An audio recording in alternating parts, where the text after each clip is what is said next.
అలాగే చివరిగా పద్మాలు అందుకున్న వాళ్ళ విషయంలో ఇంకొకరి పేరు కూడా తీసుకురావాల్సి వస్తుంది.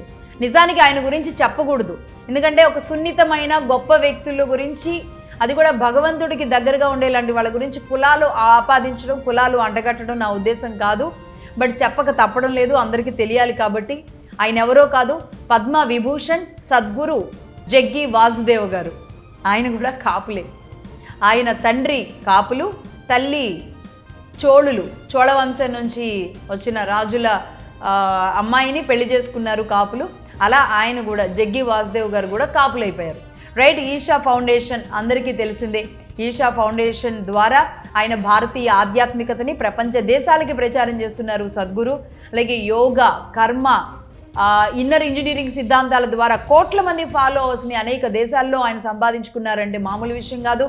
America, England, Uganda, Lebanon, Singapore, Canada, Malaysia, ఇలా అనేక దేశాల్లో కూడా యోగా కార్యక్రమాలు నిర్వహిస్తూ వస్తున్నారు సద్గురు. రైట్. ఇది నిజంగా అతి సున్నితమైన వ్యక్తులు అయినప్పటికీ చెప్పక తప్పడం లేదు. కొంతమందిని మిస్ అవ్వడం, అలాగే కొంతమందిది ఇలా చిన్న మిస్టేక్స్ రావడం వల్ల మళ్ళీ కరెక్ట్ చేసుకోవడానికి మగధా సైడ్ నుంచి ఏ పొరపాటు జరగకుండా ఉండే ఉద్దేశంలో భాగంగానే ఈ కొంతమందిని కూడా తీసుకొచ్చి, దాదాపుగా ఇప్పుడు కూడా ఒక 20 మందిని తీసుకొచ్చాం. ఇలా వీళ్ళందరినీ కూడా మేము ముందు పెట్టడం జరిగింది. అంటే కాపుల్లో ఎలా వీళ్ళు చొచ్చుకుపోయారు, ఉద్యోగాల్లో, వ్యాపారాల్లో, స్పోర్ట్స్లో, ప్రతి చదువులో కూడా ఎక్కడ అవకాశం ఉంటే అక్కడ అన్ని రంగాల్లోకి ఎలా వెళ్ళారు కాపులు అనేది చెప్పడమే ఇక్కడ మా ఉద్దేశం. అలాగే అంటే ఆంధ్రప్రదేశ్లో జరుగుతున్న రాజకీయాలకి కాపులు ఎదుగుతున్న తీరుకి చాలా వ్యత్యాసం ఉంది అని చెప్పడం ఇక్కడ మా ఉద్దేశం.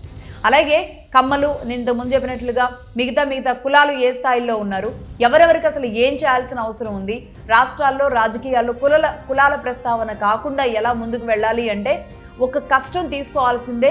నేను మళ్ళీ చెబుతున్నాను, ఆ కష్టం తీసుకోవడానికి, ఆ డేటా కలెక్ట్ చేసుకోవడానికి, దాన్ని అంతటినీ కూడా ప్రజలందరి ముందు పెట్టడానికి వితిన్ ద షార్ట్ పీరియడ్లోనే అన్ని కులాల గురించి అన్ని డేటాలు కూడా సేకరించి తీసుకురావడానికి నేను సిద్ధంగా ఉన్నాను. ఇది నాకు కాపుల మీద అభిమానమో, కమ్మల మీద అభిమానమో, లేదా ఇంకో కులం మీద అభిమానమో ఇది కాదు. అన్నింటిలో కూడా నేను ఇప్పటి వరకు ఒకటే చెబుతున్నాను, రాజకీయాల జోలికి నేను వెళ్ళలేదు.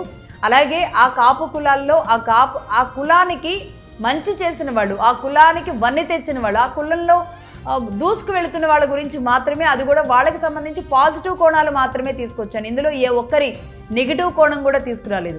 అలాగే రేపు రెడ్లైనా, కమ్మలైనా, బ్రాహ్మణులైనా వీళ్ళందరూ ఓసీ కేటగిరీలో ఉన్న వాళ్ళతో పాటుగా బీసీలు, ఎస్సీ, ఎస్టీలను కూడా కవర్ చేయడమే మా ఉద్దేశంగా పెట్టుకున్నాం. వాళ్ళందరికీ సంబంధించిన డీటెయిల్స్ వితిన్ షార్ట్ పీరియడ్లో, నేను మళ్ళీ చెప్తున్నా, ఎక్కువ టైం కూడా తీసుకోకుండా ఆ కులాలకి వన్నె తెచ్చిన వారందరి గురించి డేటా ఇవ్వడానికి నేను సిద్ధంగా ఉన్నాను.